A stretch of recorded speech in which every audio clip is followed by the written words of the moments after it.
I've had this YouTube channel now for a few years, and one of my favourite parts of this whole experience is all the people that I've met.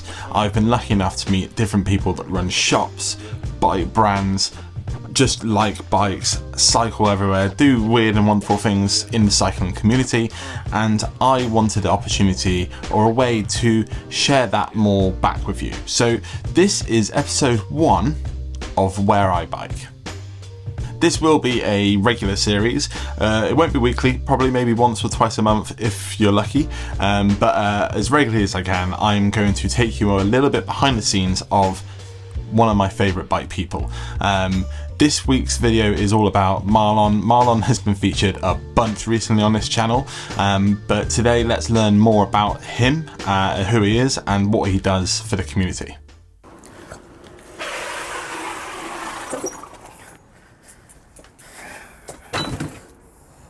Hi guys, my name is Marlon. I run BabyLDN bikes, and this is my shop. Come on in, have a look.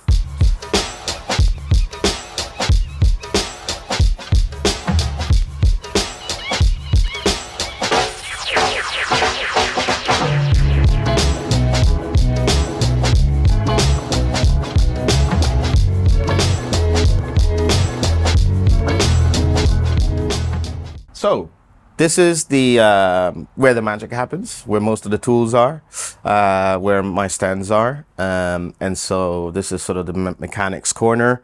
I kind of share it with the community in a couple of days a week, so it isn't as pristine as one would want to have it, but I kind of like it like that. I'm a messy person. And so yeah, tools, products, materials, lots of little parts in different boxes. And so when I'm there, I can sort of rotate between the build and all my stuff. and yeah, that's where the builds happen. Over here, we've got a bit of memorabilia, some cool spenny type of stuff, my spray bike, bit of Shimano, little quirky things, Thompson Omnium hub, Coca-Cola Gaza. Yeah, why not? Got my ping pong rackets in case I want to get jiggy with it. My basketball because I need to stay fit. Got some Nitto, got some Stritzland chain rings, got the Swift blue lag. I don't know what that is, but yeah, I got that. Over here we've got frames, and we've got frames dotted all over the shop, but these are the ones without the C post on, so they can sort of stay more or less safe. Most of these are 26ers because I mostly build 26ers. Yeah, so we got, Muddy Fox, Specialized, Giant, Saracen. And look, it's in terrible condition, but it's fucking light. Sorry, it's light. Over here, I've got my basket of like spenny cool bars that I would want to use on my builds that no one's really allowed to dip their dirty paws in. Here I've got the ones that people can have, buy one get 3 free. I've got the saddles that no one wants over there. I got a bunch of tires here. These are mostly the foldable ones. Behind you I've got the non-foldable ones. Then coming over, I got cranks, I got cages and pedals, I got accessories, I got a bunch of customers' bikes I don't know where to put, so they're in the hallway, I suppose. Folks, you need folks to eat, but you also need folks to ride. So here we've got the 26-inch folks mainly. Well, I guess they're subdivided by how long they are. So yeah, these are the longer ones, these are shorter ones, but these are the kind of boring ones, the ones no one wants. These are the ones people want. So seeing about how many spiders there are on it. Yeah, these are the slightly cooler folks. We got a Stair Cycles edited P2 project folk. We got the Chinelli folk. We got Columbus Carbon. This is boring. We got Stritzland Barnacle.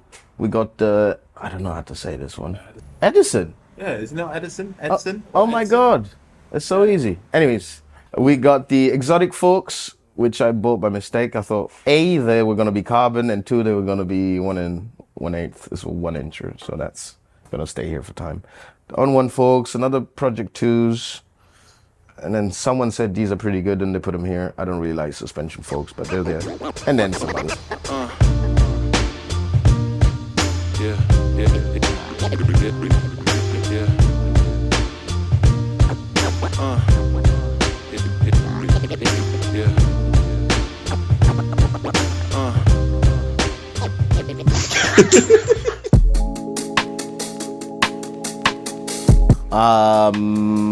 Ron, save the ratbike.com is very inspirational. Yeah. You. Yeah. Oh, I think early 90s, or early 90s mountain bikes for sure. Yeah, late 80s, early 90s is probably what I enjoy the most. I think it's changed over the last few years. Maybe I liked them where the top tube was still horizontal, but I kind of shifted now. We're all shifting towards the early 2000s, so yeah, I like slanted mountain bikes as well. That's a good question. I don't know. Every build is different, so I don't think I've got a formula. But usually it would be once the wheels and tires on, maybe. I'll still change them if I want to. But I think once the forks and the wheels are on, then it starts taking shape, and then it's a lot of around trying different things out. I really like aesthetics. I like one quirk. You know, I like quite clean builds, but I always like one little thing that sticks out, but I don't want it to be too messy. And it's just like a puzzle. Like I'll rearrange it till I'm happy with it. Yeah. Give us an example of a quirk on a recent build that's like. Yeah, I built this hard rock frame for a young lady, and the frame was pink with yellow branding. So, you know, the frame was already quite cool. So I think all the components were like black, tires were black. And then I found this sort of front brake hanger that was blue. And I put that on and that looked cool, but I also looked alone. And then I found this seat post clamp that was also the same kind of anodized blue. And so these little two things at the opposite ends so just sort of talk to each other. And then that was it, that's all I needed. My favorite tool, I shall show you. This is my favorite tool. It's a bottom bracket shell thread chaser by Park Tool. And besides the obvious, my favorite part of it is the sound.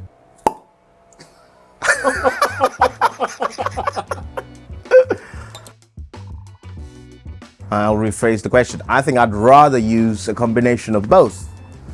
I think for drivetrain and brakes, I'd rather use new parts now, unless the old part is like of superior quality or has a particular feel or charm to it, and it works for the build. But I'm not gonna lie, a brand new drivetrain feels like a brand new bike.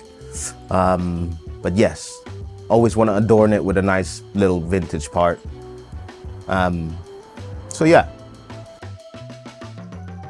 Well, at this point, a lot of the stuff gets donated, a lot of frames get donated. I used to just go around the city and collect parts and stuff, but it's I got less time now, and a lot of people bring stuff in, so I don't really have to as much. For the shop, I've got trade accounts with most of the suppliers, so you know, the Shimanos, the this and that. But I'm also on Facebook Marketplace, eBay all the time. So anywhere, really anywhere. A lot of people get in my DMs saying they've got stuff, and so everywhere essentially is the answer, yeah. So the lovely guys from Crane came to visit this summer, and they brought a couple of bells for me to have and test. Anyways, this is Nami. I purposely put her name down because this is the woman that hand paints every single painted Crane bell. I thought that's pretty cool. Yeah.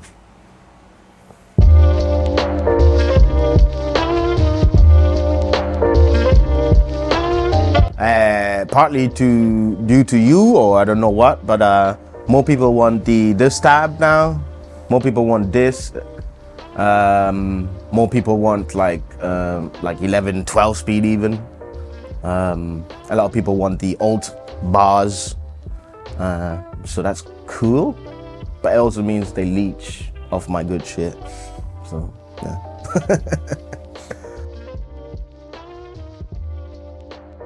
Again, it varies. Some people come to me with a clear idea. Some people we develop the idea over time, over a few weeks, via email, and be like, oh, actually I want this or that, and that's cool. Some people don't know at all and just leave it up to me, which I love. I want that, more of that. But yeah, so all sorts of sizes and shapes, really. I think it's becoming 2025 soon, so I suppose what is considered retro will shift from maybe the late 80s, 90s to like the 2000s, mid 2000s even. Like there's the whole aesthetic of like mid 2000 road bikes, which a lot of people are into right now. I think more frame customization, so like custom bespoke forks, disc tabs, enlarging the chainstays, like really getting into the raw stuff, and yeah, modding the frames, yeah, putting like sort of brazing on rack mounts and stuff, like getting deeper with it, yeah. My dream project. I don't know. I ask myself this quite often. If I had an unlimited budget, I don't think I would like it. I don't think I would like having 20 grand to work with and then getting all the things that everyone sees on the Insta, the Pauls, the Chris King, and I think part of the fascination and the challenge for me is to how mix things that I've got with some cool bits that everyone wants, and then sort of, you know, making an interesting build out of that. I do have like dream frames or dream parts in mind. I'm currently building a Steyr gravel bike, and that will be like gravel, through axle, disc, 650B, all that stuff. So I guess that's currently my dream build. Yeah, till the next one.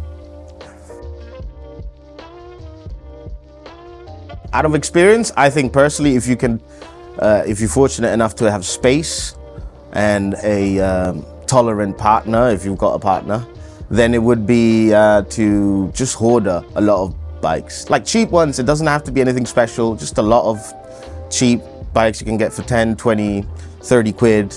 Each bike will always have something that is quite unique, and you can always grab that and then put it onto a build to make that build a little more interesting. And that's how I started, I think.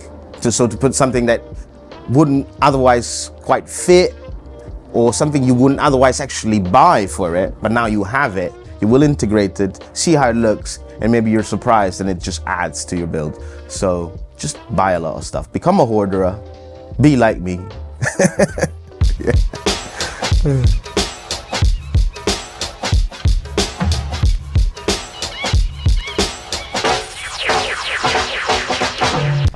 So how it says on the tin, community bike shop, it is a community bike shop. A couple of days a week, we put up bike stands here, a bunch of tools, and people can just come and help themselves and service a bike, get sort of advice on how to make their riding experience better. So it functions as that as well. But on the large, it's also sort of like a third space. My friends, my neighbors, my spouse,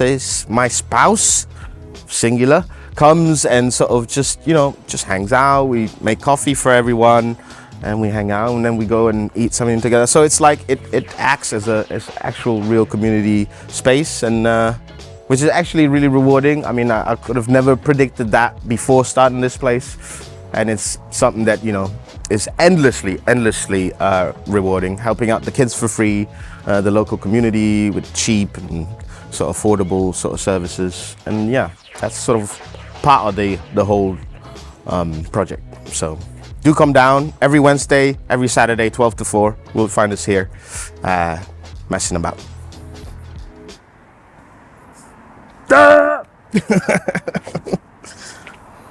If you're a subscriber to my channel, you may have actually seen Marlon previously in a few videos back when we built him a cargo bike. I wanted to do my bit to help him support the community, so I pulled a load of strings and some friends to come together and we built him a cargo bike. That video will be linked down below. But a lot of my sponsors and the people that support my channel also watch my videos quite regularly, and my friends at Juice Lubes were watching that video about the cargo bike and asked some more questions about Marlon, and sent me a load of stuff to give to him. So I thought, to celebrate the first episode of Where I Bike, let's give him some more stuff. A lot of my sponsors watch my videos, and they saw the cargo bike video, Yeah. and they were like, this guy sounds amazing, asked me loads of questions. Yeah. And Juice Lubes have sent you these 2 boxes. Wow. Unboxing? Yeah, have a little look. But they were so impressed with everything you do, and they wanted to do whatever they could to kind of stock you up for a bit at least. What? You don't know how much this shit is valuable. Oh my God. Yeah. Juice Lubes, I like you. This is awesome. Well, this hopefully will keep you going for a while. And there's lots of like cleaning cloths and bits and pieces, and there's some chain lubes in there. Fucking Rambo. That's awesome. Bless you, man. Bless you, Juice Lubes, and bless you. Oh my God. Yeah. Court is in session. And that's that. That was so much fun to make. I love hanging out with Marlon anyway. I do it as much as I can, but I really enjoyed being able to film someone talk about their passion. It's always good to kind of like step out of my head and kind of what I do here and actually absorb someone else's kind of passion for the community as well. So it was really good. It was good for me, and I hope you guys enjoyed it as well. I want to know how much you liked it though, so do feel free to give the video a like, of course, but comment below, let me know if you want more of these. I'm going to do some more stuff where it is like bike shops, but also as simple as bike checks and meeting people that just have some sick collections, and having a look at what they ride and when they ride them and stuff like that. So if you have any suggestions as well, preferably London-based people, because I can't travel that far, but put them in the comments below and we'll see what we can do.